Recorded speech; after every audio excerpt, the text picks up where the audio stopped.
I'm going to show you how you can use PayPal to create a subscription button.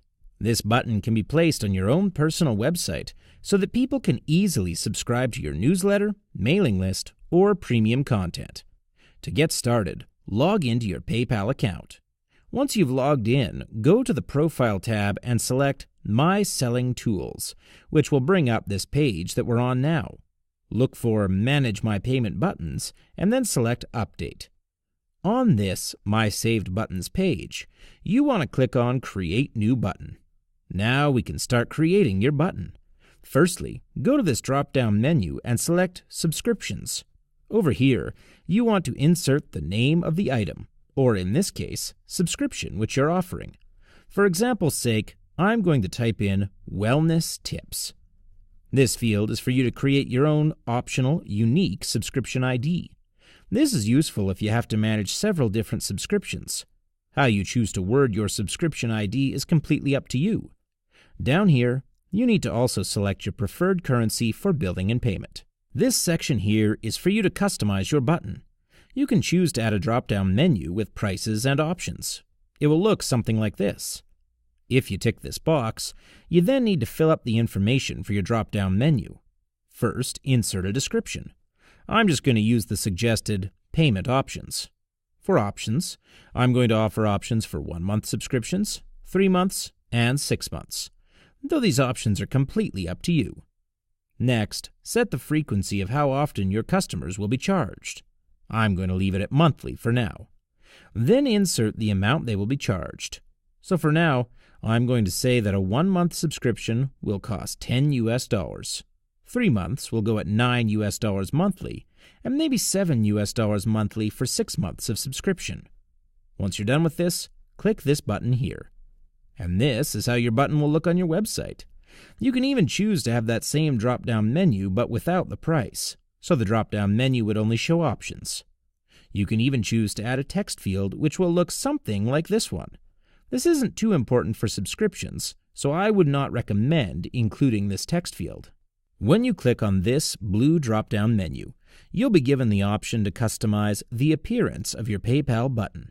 If you have your own button image which you'd like to use, you can select this option down here, or you can make edits to the default PayPal button. You can also choose to use a smaller button which will look like this, or you can use the default size button and choose to either display the credit card logos or remove them. It's up to you. Down here, select the country and language for your button. I'll select United States, English. You can also choose to change the button text from subscribe to buy now. I'm going to leave it at subscribe. Depending on how your subscription works, you may or may not want to have PayPal create usernames and passwords for your subscribers. If your customers need to access premium members-only content on your website, this could come in handy. However, if your customers are subscribing to a mailing list where you send them information via email, then you don't need to tick this box. You can also specify after how many cycles you would like the billing to stop. Seeing as you've given options, you may want to leave this at the default, never. You can also let PayPal know if you allow subscriptions for a trial period.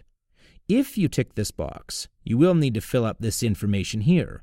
Specify how much the trial subscription costs and how long the trial period lasts. You can also offer a second trial period. Once you've customized all this information, scroll to the bottom and click on Step 2. Something really important which you should take note of is this Save Button at PayPal option.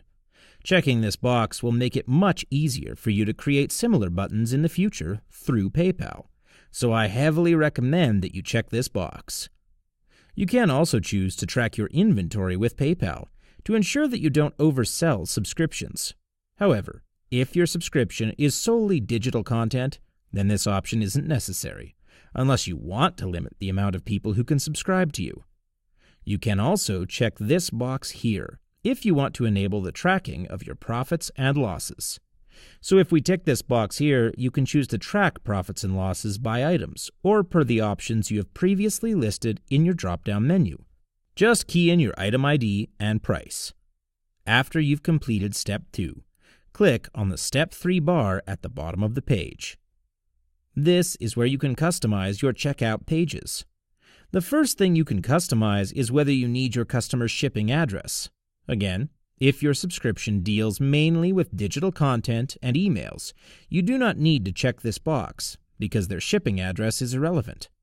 And down here, you can specify which page that your customers will be directed to in the event that they cancel their checkout.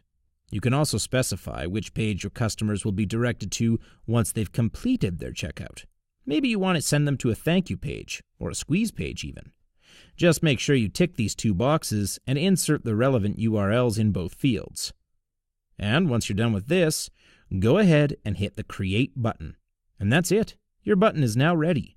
On this page, you'll find your subscription button's unique HTML code. What you need to do is just hit Select Code, right-click the highlighted text, and select Copy. All you have to do now is go onto your own personal web page and paste your button code into the HTML. Once you publish the changes, your button should work fine. But be sure to test it anyway to ensure it links to the PayPal payment page.